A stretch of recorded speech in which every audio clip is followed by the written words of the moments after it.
Saudara-saudari, Injil kita pada hari ini diambil dari Injil Matius bab 26 ayat 14 sampai 25.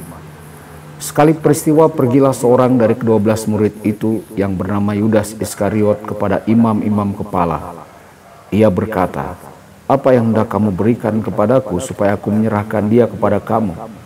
Mereka membayar 30 uang perak kepadanya, dan mulai saat itu Yudas mencari kesempatan yang baik untuk menyerahkan Yesus.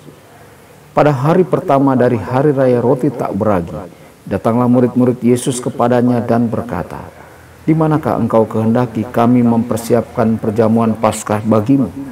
Jawab Yesus, "Pergilah ke kota kepada si Anu dan katakan kepadanya, beginilah pesan guru, waktuku hampir tiba. Dalam rumahmulah aku mau merayakan Paskah bersama-sama dengan murid-muridku." Lalu murid-murid melakukan seperti apa yang tugaskan Yesus kepada mereka dan mempersiapkan Paskah. Setelah hari malam, Yesus duduk makan bersama dengan ke-12 murid itu. Dan ketika mereka sedang makan, ia berkata, "Aku berkata kepadamu, sesungguhnya seorang di antara kamu akan menyerahkan aku." Dan dengan hati yang sangat sedih berkatalah mereka seorang demi seorang kepadanya, "Bukan aku ya Tuhan." Yesus menjawab, "Dia yang bersama-sama dengan aku mencelupkan tangannya ke dalam pinggan ini, dialah yang akan menyerahkan aku. Anak manusia memang akan pergi sesuai dengan yang ada tertulis tentang dia. Tetapi celakalah orang yang olehnya anak manusia itu diserahkan. Adalah lebih baik bagi orang itu sekiranya ia tidak dilahirkan." Yudas yang hendak menyerahkan Yesus itu menyahut, "Bukan aku ya Rabi." Kata Yesus kepadanya, "Engkau telah mengatakannya." Demikianlah sabda Tuhan, terpujilah Kristus.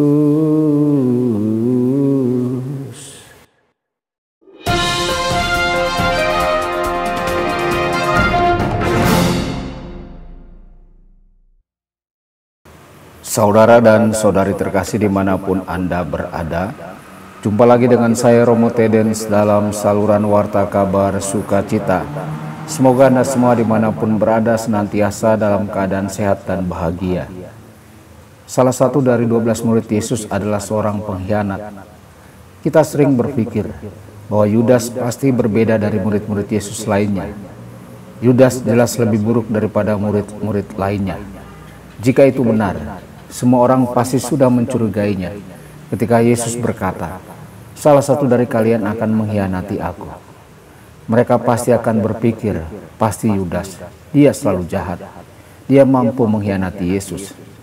Saudara-saudari, kita tidak tahu mengapa Yesus memilih dia. Sebaliknya Yudas tidak terlihat lebih buruk dari mereka. Jika dia lebih buruk, mereka pasti akan langsung mencurigainya. Kita semua juga dapat menjadi Yudas, pertama-tama dengan mengabaikan prinsip-prinsip hidup kekatolikan kita dalam hal-hal yang kecil, dan kemudian pada hal-hal yang lebih besar dan penting. Di dalam kehidupan Kristiani, selalu ada ketegangan untuk terus maju dan berjaga-jaga.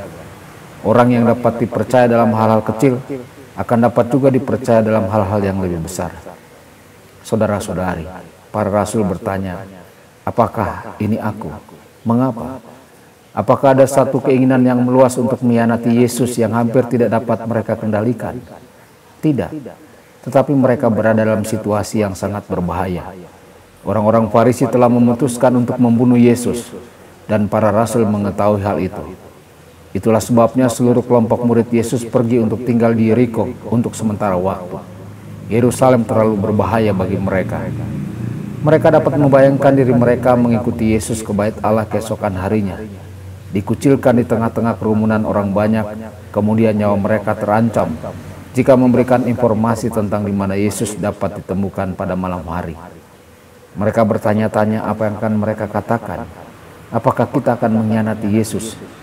Inilah mengapa mereka bertanya, apakah aku? Ketika ada tekanan, ada tantangan, apa yang kita utamakan dalam hidup kita? Apakah kita akan mempertimbangkan untuk mengabaikan Yesus demi sesuatu atau orang lain? Saudara-saudari, Yudas memiliki semua yang ia butuhkan untuk menjadi seorang rasul yang hebat. Ia memiliki hati yang murah hati. Itulah sebabnya Yesus memilihnya. Allah tidak pernah menetapkan seseorang untuk gagal. Jadi apa yang terjadi padanya? Pada suatu saat ia berhenti mengusahakan persahabatannya dengan Yesus. Beberapa orang akan menunjuk pada momen saat pembicaraan tentang roti hidup yang dicatat dalam Yohanes bab 6. Yudas tidak dapat menerima bahwa ia harus memakan tubuh Yesus dan meminum darahnya. Yesus pasti salah. Oleh karena itu Yesus adalah Mesias palsu. Dalam Injil Yohanes bab 6 ayat 64 mengatakan bahwa Yesus tahu siapa pengkhianatnya. Yesus memberikan kesempatan kepada Yudas untuk meninggalkan kelompok itu dan tetap menjadi orang yang jujur dalam Injil Yohanes bab 6 ayat 67. Namun dia tetap tinggal menjadi seorang munafik, iblis dalam kata-kata Yesus, dan memulai jalan yang akan mengarah pada pengkhianatan.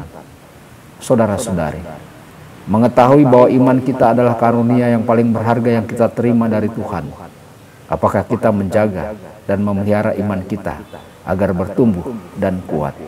Tuhan Yesus memberkati dan menyertai Anda semua. Sabda Allah adalah kebenaran. Sabda Allah adalah kehidupan. Mari kita mencintainya, mari kita menghayatinya. Ya Tuhan yang ku muliakan, sabda